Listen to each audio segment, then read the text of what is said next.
Hello students, आज हम देखेंगे relationship between mu zero epsilon zero and C के बीच में। सी मतलब स्पीड ऑफ लाइट। ठीक है। नाउ इसके बाद हम देखेंगे कि हम कंपेयर करेंगे आपका Biot-Savart law and Coulomb's law. आपका थोड़ा 2 नंबर के लिए आपके आ जाते हैं ऐसे क्वेश्चंस आप लोगों का। ठीक है, ये दोनों टॉपिक्स आपके साथ में हम इसके साथ हम देखेंगे आप लोगों का जो बायोट-सैवर्ट लॉ था आप लोगों का। बायोट-सैवर्ट लॉ क्या था आपका कि अगर कोई तार है आपका, ठीक है, उसमें अगर करंट भी बह रही है तो उसकी किसी छोटे से एलिमेंट की वजह से मैग्नेटिक फील्ड का फॉर्मूला, मतलब बस इतने ही एलिमेंट, इतनी ही लेंथ, इतने ही एलिमेंट की वजह से मैग्नेटिक फील्ड का फॉर्मूला वो आया था D B is equal to mu zero upon 4 pi I D L sine theta upon R square. तो दैट इज आपका, तो ये बायोट-सैवर्ट लॉ था। तो हम आज ये देखेंगे, साथ में कूलम्ब्स लॉ देखेंगे और साथ में बायोट-सैवर्ट की पहली एप्लीकेशन भी हम पढ़ेंगे। ठीक है, तो सीधे स्टार्ट करते हैं फिर वीडियो। तो सबसे पहले आपका देखो ये चीज़ है आप लोगों का। तो यहाँ पर आपका हमें पता है आपका 1/4 पाई एप्सिलॉन नॉट, इसकी वैल्यू कितनी होती है आपका, क्यों हमने फर्स्ट चैप्टर में पढ़ा था आपका, तो ये होती थी 9×9। ठीक हो गया, न्यूटन मीटर स्क्वायर पर कूलम स्क्वायर। साथ ही साथ में हमने लास्ट टॉपिक जब हमने ये पढ़ा था तब मैंने बताया था आपको कि म्यू ज़ीरो अपॉन 4 पाई इसकी वैल्यू कितनी होती है। इसकी वैल्यू होती है 10⁻⁻7 न्यूटन पर एम्पियर स्क्वायर। ठीक हो गया। इन दोनों इक्वेशंस को जब हम डिवाइड करेंगे तो क्या आ जाएगा, इन दोनों इक्वेशंस को जब हम डिवाइड करेंगे तो कुछ ऐसा आएगा 1/4 pi epsilon not mu zero upon 4 पाई। इस साइड आ जाएगा 9×10⁻9 और साथ में 10⁻⁻7 हमने डिवाइड कर रखा है ऐसे। ठीक है, 4 पाई से 4 पाई आपका कैंसिल आउट होगा, mu zero and epsilon not एक साथ आ जाएगा, तो ये बन जाएगा आपका 1/म्यू ज़ीरो एप्सिलॉन नॉट। ठीक हो गया, इज इक्वल टू 9×10 हो जाएगा, -7 ऊपर गया तो 16 हो जाएगा ओवरऑल।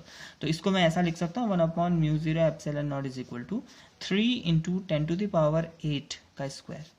और हमें पता है 3×10 क्या होती है, 3×10⁸ स्पीड ऑफ लाइट होती है। तो यहाँ से आ जाएगा सी स्क्वायर। तो this is the relation between mu zero epsilon not and C के बीच में। तो इसको आप ऐसे भी लिख सकते हो कि सी इक्वल टू 1/√म्यू ज़ीरो एप्सिलॉन नॉट। तो अलग अलग तरीके से आप इसको एक्सप्रेशन को आप लिख सकते हो। ठीक हो गया, तो ऐसे भी लिख सकते हो। तो नाउ अब हम देखते हैं आप लोगों का कि कूलम्ब्स लॉ और जो आपका ये बायोट-सैवर्ट लॉ है उनके बीच में क्या आपकी सिमिलरिटीज़ हैं, क्या डिफरेंसेस हैं, आपका कंपैरिजन करना है हमको। ठीक है, तो सबसे पहले मैं लिख लेता हूँ आप लोगों का कूलम्ब्स लॉ एंड वो। तो सबसे पहले मैं ये अगर मैं कहूँ बायोट-सैवर्ट, तो बायोट-सैवर्ट होता है आपका D B is equal to mu zero upon 4 pi I D L sine theta upon R square. ठीक है, कूलम्ब्स लॉ का फॉर्मूला याद होगा तो आपको, कूलम्ब्स लॉ का फॉर्मूला होता था आप लोगों का 1/4 pi epsilon naught Q1 Q2 by R square, कुछ इस तरीके से होता है ना आप लोगों का। तो ये था आपका कूलम्ब्स लॉ का फॉर्मूला। अगर मैं कूलम्ब्स लॉ के फॉर्मूले से अगर इलेक्ट्रिक फील्ड निकालूंगा तो क्या आएगा, electric field is equal to क्या होता था, F/Q होता था ना आपका। तो एक से एक कटेगा एक चार्ज से, तो बस क्या आएगा इलेक्ट्रिक फील्ड। अगर वो इलेक्ट्रिक फील्ड छोटा सा इलेक्ट्रिक फील्ड है DE, तो DE is equal to 1/4 pi epsilon naught छोटे से चार्ज की वजह से अपॉन आर स्क्वायर। तो ये भी आपका कूलम्ब्स लॉ ही होता है आप लोगों का, लेकिन कूलम्ब्स लॉ से इलेक्ट्रिक फील्ड निकाल रखा है। ठीक है क्या, क्योंकि हम कंपैरिजन करना है तो मैग्नेटिक फील्ड को इलेक्ट्रिक फील्ड से कंपेयर करना पड़ेगा ना, मैग्नेटिक फील्ड को हम फोर्स से कंपेयर नहीं कर सकते आपका। तो ठीक हो गया, तो अब इन दोनों को हम कंपेयर करते हैं। तो यहाँ पर से हम देखते हैं, सबसे पहले हम अगर मैं सिमिलरिटीज़ की बात करूँ तो पहली सिमिलरिटी तो ये दिख रही है आप लोगों का कि दोनों के दोनों ना इन्वर्स स्क्वायर रूल फॉलो कर रहे हैं। इन्वर्स स्क्वायर रूल का मतलब होता है कि दोनों इन्वर्सली प्रोपोर्शनल टू है आपकी किसके, स्क्वायर ऑफ डिस्टेंस, दोनों के दोनों। ठीक है, तो इन्वर्स स्क्वायर रूल ये लोग क्या कर रहे हैं आपका, फॉलो कर रहे हैं। नंबर सेकंड चीज, ये दोनों के दोनों जो फोर्सेज है ना, ये लॉन्ग रेंजेस फोर्सेज हैं आपका। ठीक है, लॉन्ग रेंजेस फोर्स है आपका, मतलब दोनों के दोनों बहुत आपका लंबी रेंज में आपका ये काम करते हैं आप लोगों का, मतलब बहुत छोटे से स्टार्ट हो जाएंगे और बहुत दूर तक आपका ये काम करेंगे आप लोगों का। ठीक है, तीसरी चीज, पहला था आपका क्या कहते हैं आपका इन्वर्स स्क्वायर रूल, दूसरा हो गया आपका लॉन्ग रेंज फोर्स। तीसरा जो सिमिलरिटीज है इन दोनों में वो ये होता है आप लोगों का कि ये दोनों के दोनों सुपर पोजिशन प्रिंसिपल फॉलो करते हैं। सुपर पोजिशन प्रिंसिपल क्या होता है, सुपर पोजिशन प्रिंसिपल ये होता है आप लोगों का कि अगर कहीं किसी सिस्टम में बहुत ज़्यादा अगर चार्जेस हैं, जैसे ये Q1, ये Q2, ये Q3, ये Q4, इन सब की वजह से अगर आपको यहाँ पर इलेक्ट्रिक फील्ड निकालना पड़ेगा तो क्या होगा, यहाँ पर इलेक्ट्रिक फील्ड, इन सब की वजह से जितना भी इलेक्ट्रिक फील्ड आ रहा है उन सब का वेक्टर एडिशन होगा। तो vector addition is a important term.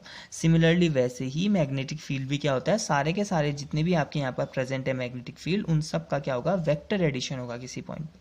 ठीक है, तो vector addition is a very important interesting term होता है आपका वेक्टर एडिशन, क्योंकि वेक्टर एडिशन के हिसाब से कुछ इस तरीके से होता है आप लोगों का, अगर कोई वेक्टर इस साइड को जा रहा है एंड कोई वेक्टर इस साइड को आ रहा है, यहाँ पर 5 न्यूटन का फोर्स लग रहा है, इधर पर भी 5 न्यूटन का फोर्स लग रहा है, तो पार्टिकल में टोटल फोर्स 0 न्यूटन हो जाएगा।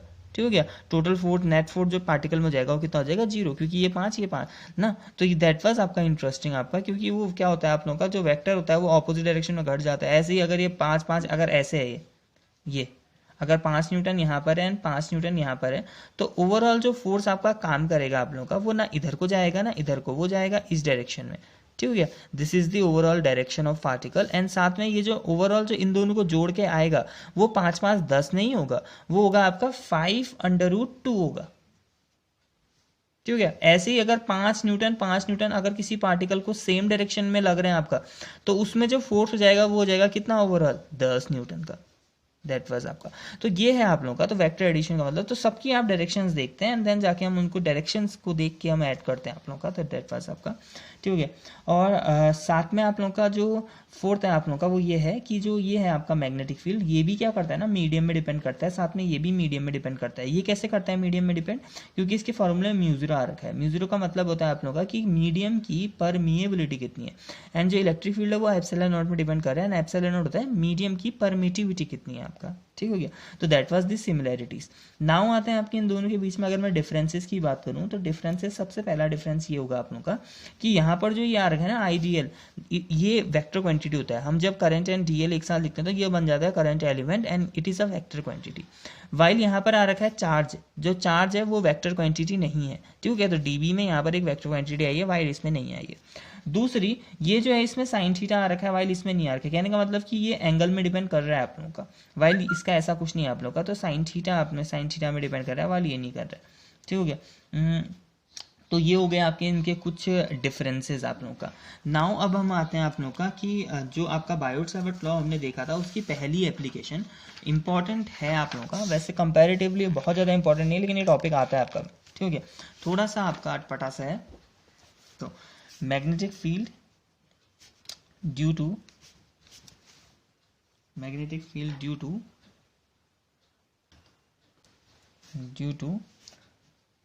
Long straight conductor. ठीक हो गया, तो ये है ये है क्या ना आपका, अगर ये बाय यूजिंग बायोट-सावर्त लॉ करके आएगा आप लोगों का कि मैग्नेटिक फील्ड निकालो लॉन्ग स्ट्रेट कंडक्टर की वजह से। लॉन्ग स्ट्रेट कंडक्टर का मतलब होता है लंबा सीधा तार आप लोगों का, इस तरीके से। तो ये कुछ है आपके पास, एक मैं तार कंसिडर कर लेता हूँ अभी के लिए मैं इतना ही कंसिडर कर रहा हूँ, लेकिन क्वेश्चन में ये बोल रखा है आप लोगों को कि लंबा है। इन लंबा मतलब अगर कभी लॉन्ग आ जाता है तो इसका मतलब यहाँ पर हम लेते हैं कि इन्फिनिटी हो गया। लॉन्ग वर्ड का मतलब कि वो बहुत ही लंबा है आप लोगों का। ठीक हो गया, तो लगभग इन्फिनिटी आपका ये जा रहा है आप लोगों का। ठीक है, मान लो आपका ये कोई तार है, इसमें आपकी करंट भी वेरी है आई करंट। ठीक है, यहाँ पर आपको मैग्नेटिक फील्ड फाइंड आउट करना है। इस तार की वजह से इसके बगल में क्या करना है आपको, मैग्नेटिक फील्ड फाइंड आउट करना है। तो मैं यहाँ से एक परपेंडिकुलर ड्रॉ करता हूँ इस यहाँ पर। ठीक है, ये परपेंडिकुलर मैंने ड्रॉ किया। ठीक है, तो मान लो ये जो परपेंडिकुलर डिस्टेंस है इस पॉइंट के यहाँ तक, ये है आपकी ए। अब मुझे क्या करना पड़ेगा, अगर बायोट-सावर्त लगाना है तो बायोट-सावर्त तो क्या बोलता है, अगर किसी तार में करंट है तो हम उसके छोटे से एलिमेंट की वजह से मैग्नेटिक फील्ड फाइंड आउट करते हैं ना। तो वही मैं यहाँ पर एक छोटा सा एलिमेंट कंसिडर करता हूँ ये, जिसकी लेंथ है आपकी dl। तो इसका यहाँ से जो डिस्टेंस है लेट अस कंसिडर वो r है, ये जो एंगल है लेट अस कंसिडर ये थीटा है।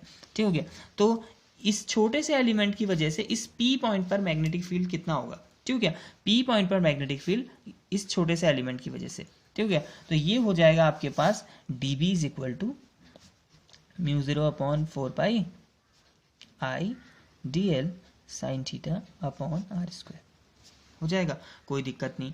नाउ अब हम क्या करेंगे ना, कुछ टर्म्स को चेंज करेंगे। तो उससे पहले मान लो ये जो डिस्टेंस है ये पूरी की पूरी डिस्टेंस आपकी l है, यहाँ से लेकर यहाँ तक की डिस्टेंस कितनी है आपकी l।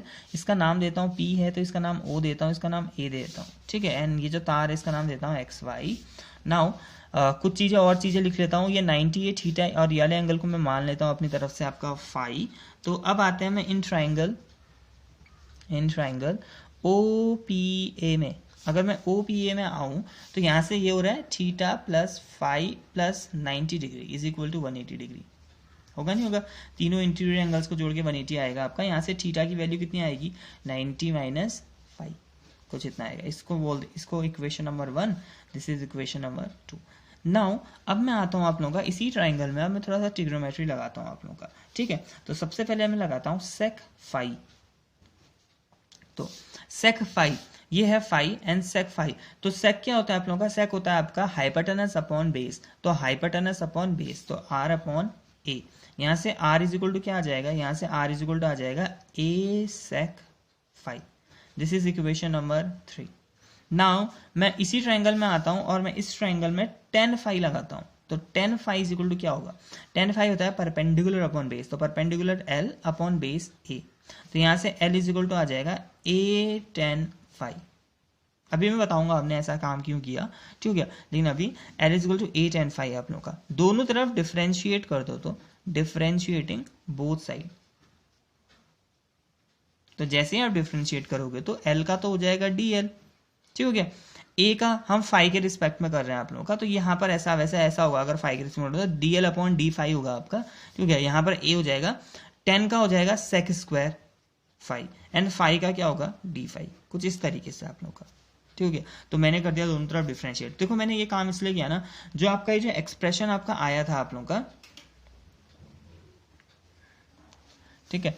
तो ये जो आपका एक्सप्रेशन हमने निकाला था आप लोगों का, इस एक्सप्रेशन में आपका I D L sine theta upon R square में करंट चलो कांस्टेंट थी। ये जो डी एल है ये आपका रेगुलरली आपका चेंज होगा आप लोगों का, थीटा भी आपका रेगुलर चेंज होगा आप लोगों का, एंड आर, ठीक हो गया। ये सारी की सारी चीज़ों को हमने चेंज कर दिया है आपका, क्योंकि हो क्या रहा है ना आप लोगों का, जब हम कभी आप देखो ये छोटा सा मैग्नेटिक फील्ड है, जब हम इससे टोटल मैग्नेटिक फील्ड निकालेंगे ना, तो टोटल मैग्नेटिक फील्ड में ऐसा होता है आप लोगों का कि जब हम इंटीग्रेशन करेंगे, टोटल निकालेंगे, तो इंटीग्रेशन के अंदर आप लोगों का एक ही टर्म आना चाहिए जो वेरी हो रहा है। वेरिएबल टर्म बस एक होना चाहिए, लेकिन यहाँ पर क्या बहुत ज़्यादा टर्म्स हैं जो वेरी हो रहे हैं। जैसे थीटा भी आपका रेगुलर वेरी होगा आप लोगों का, ये जो आर है ये भी रेगुलर वेरी होने वाला है। ये कभी अगर मैं ये डीएल को कभी मैं यहाँ ले लूँगा तो आर भी चेंज जाएगा, साथ में थीटा भी चेंज जाएगा, और डीएल तो मेरी लेंथ है ना, वो तो मैं छोटी सी लेंथ मान रहा हूँ, वो कितनी भी हो सकती है आप लोगों का। तो यहाँ पर 3 ऐसे टर्म्स हैं जो वेरी हो रहे हैं आप लोगों का, तो इन तीनों की वैल्यूज़ हमने निकाली है, ठीक हो गया। अब जब ये नई वैल्यूज़ आप रखोगे ना आप लोगों का, तो एक बड़ा इंटरेस्टिंग सा कुछ होगा आप लोगों का। तो इन सारी वैल्यूज़ को 1 2 ये जो 2 3 4 है, इसको यहाँ पर रख देता हूं मैं आपका इक्वेशन 1 में। तो फ्रॉम इक्वेशन 1 तो क्या हो जाएगा? dv is equal to mu 0/4 pi ऐसा का ऐसे रहेगा आई, dl की जगह आ जाएगा a sec square phi D phi, ठीक हो गया। नाउ dl हो गया, साइन थीटा की जगह हो जाएगा साइन 90 माइनस फाई। नेक्स्ट आप लोगों का आर स्क्वायर की जगह हो जाएगा ये ए स्क्वायर सेक स्क्वायर फाई, ठीक है। यहाँ से सेक स्क्वायर फाई कैंसिल। अगर मैं अच्छे से लिखूं तो ये बन जाएगा म्यू 0/4 पाई आई, इससे इसकी एक पावर भी कैंसिल, ठीक हो गया, आई अपॉन ए, ठीक हो गया। और तो सब कट गया, sine 90 minus phi cos phi, साथ में डी फाई। अब अगर मैं देखूं एक्सप्रेशन को, तो यहाँ पर देखना क्या क्या चीजें आई हैं। म्यू 0/4 पाई कांस्टेंट, करंट किसी सर्किट में कांस्टेंट ही रहेगी आप लोगों का। ए यहाँ से लेकर यहाँ तक की परपेंडिकुलर डिस्टेंस है, जो मेरे ख्याल से फिक्स ही रहेगी आप लोगों का ना। अगर आप ये डीएल को यहाँ ले लो, कहीं भी ले लो आपका, लेकिन ये ए उतना का उतना ही रहेगा आपका। परपेंडिकुलर डिस्टेंस जो होगी वो हमेशा उतनी, चाहे आप इस पॉइंट को इधर से इधर लेके आ जाओ, तभी ये परपेंडिकुलर डिस्टेंस उतनी रहेगी आप लोग का। नाउ डी फाई मतलब और कहीं ने मत लेके जाना वैसे पॉइंट, क्योंकि पॉइंट हमको इसी पॉइंट पर निकालना है। तो अब इस पॉइंट पर निकालना है तो उस पॉइंट को हम कहीं और नहीं कंसिडर कर सकते ना आपका, लेकिन हम इन लेंथों को, जैसे मैंने यहाँ छोटा सा एलिमेंट इधर पर लिया था, मैं छोटा सा एलिमेंट ऊपर भी ले सकता हूँ। तो ऊपर लूंगा तो आर तो चेंज होगा, लेकिन ये जो ए है वो तो उतना ही रहेगा ना आप लोगों का। तो ए कांस्टेंट है। अब बचा कॉस फाई डी फाई, तो इसका मतलब है फाई इज वेरिएबल और एक ही वेरिएबल आ रखा है। देखो अब इस पूरी इक्वेशन में एक वेरिएबल, वाइल जो ये वाली इक्वेशन थी यहाँ पर 3 वेरिएबल्स आ रहे थे, ये D L sine theta and R square. While जो नई इक्वेशन आई है उसमें बस एक वेरिएबल है। तो अब हम इसका इंटीग्रेशन बड़े आराम से कर सकते हैं आप लोगों का। तो बस अब हम क्या करेंगे, टोटल मैग्नेटिक फील्ड निकालेंगे, हो जाएगा। तो जब हम टोटल मैग्नेटिक फील्ड निकालेंगे तो यह आ जाएगा B is equal to integration के अंदर mu 0/4 pi I upon A cos phi D phi. जितने भी कांस्टेंट टर्म है सब बाहर एंड फाई वाले टर्म्स आपके अंदर, तो ये बन जाएगा म्यू 0/4 पाई आई अपॉन ए, ठीक हो गया, cos phi D phi. Now limit की भी बारी थी आप लोगों का। तो लिमिट देखो यहाँ पर से दो चीज़ें आपका, अगर आपसे पूछा गया कि बहुत ही लंबा तार है, बहुत ही लंबा तार का मतलब हो जाता है लॉन्ग स्ट्रेट वायर, एकदम लंबा है आप लोगों का, तो इसका मतलब होगा कि यहाँ से भी बहुत लंबा है, वहाँ से मतलब इन्फिनिटी टाइप का। तो सोचो अगर तार इन्फिनिटी हो यहाँ से भी और वहाँ से भी अगर इन्फिनिटी हो, तो देखो जैसे अगर ये जो एलिमेंट है ना वो अगर आप यहाँ पर लेते तो ये जो थीटा है, ये जो फाई है आपका, ये थोड़ा और बढ़ जाता है ऐसे करके। अगर ये एलिमेंट यहाँ पर होता तो ये फाई जो है इसकी वैल्यू थोड़ा और बढ़ जाती। अब इन्फिनिटी में होगा तो इन्फिनिटी में डालने के लिए क्या करना पड़ेगा, एकदम पैरेलल डालोगे आप लोगों का, क्योंकि पैरेलल लाइन से इन्फिनिटी में मिलती हैं। अगर ये तार इन्फिनिटी में जा रहा है तो आप अगर इन्फिनिटी में एलिमेंट लोगे तो यहाँ से एक पैरेलल ही डालना पड़ेगा आपको। इसका मतलब है कि ये कितना होना चाहिए आपका 90, नीचे का एंगल 90, और ऊपर जाएगा तब भी 90 आप लोगों का। तो लिमिट क्या हो जाएगी इसकी 90 to 90। अब जब नीचे को जाओगे तो माइनस में लोगे, जब नीचे को नापोगे, यानी जब ऊपर लोअर लिमिट जब लोगे तो माइनस में। क्यों, हम कभी भी किसी तार, अगर कोई सीधी लाइन आप बनाते हो उसके नीचे के जब आप एंगल ड्रॉ करते हो तो उसको हम नेगेटिव में दिखाते हैं, वाइल उस तार से ऊपर के जो एंगल्स होते हैं उनको हम दिखाते हैं प्लस में आप लोगों का। तो -90 to +90, तो 90 अच्छा नहीं लगता है, ऐसे π/2 लिखना पड़ता है आप लोगों का, लेकिन अभी चलो अभी 90 लिख दिया मैंने। तो μ0/4π I/a। यहाँ से हो जाएगा आपका कॉस का होता है आपका माइनस साइन, अच्छा कॉस का होता है साइन फाई, और ये हो जाएगा π/2 to π/2, ठीक हो गया। ऊपर रख दोगे तो ये आ जाएगा μ0/4π I/a, यहाँ पर से आ जाएगा sin 90 प्लस sin 90। वैसे माइनस होता है लेकिन अंदर भी माइनस आता है ये वाला, तो वो प्लस हो गया। sin 90 1 + 1 2, तो ओवरऑल जो फॉर्मूला आ जाएगा मैग्नेटिक फील्ड का वो आ जाएगा μ0/4π 2I/a। तो this is the formula of magnetic field. Now यहाँ पर से ना आपका इधर ही पर से आपका यहाँ पर से हम थोड़ा सा काम चेंज कर सकते हैं आप लोग। देखो अगर आपका ये आ रखा है कि magnetic field long straight wire की वजह से, वैसे पूछा यही जाता है आपका, तब आप सीधे यही करना आप लोगों का, ठीक हो गया। इस ऐसे ही करना आप लोगों का हो जाएगा आप लोग का। नहीं तो आप लोगों का क्या होता है ना यहाँ पर आप लोग का कि आपका जब हम न्यूमेरिकल करते हैं तो न्यूमेरिकल के लिए एक फॉर्मूला आपका इंपॉर्टेंट होता है, उस फॉर्मूले को कल देखेंगे आपका, ठीक है। तो वीडियो पसंद आए तो लाइक शेयर और सब्सक्राइब।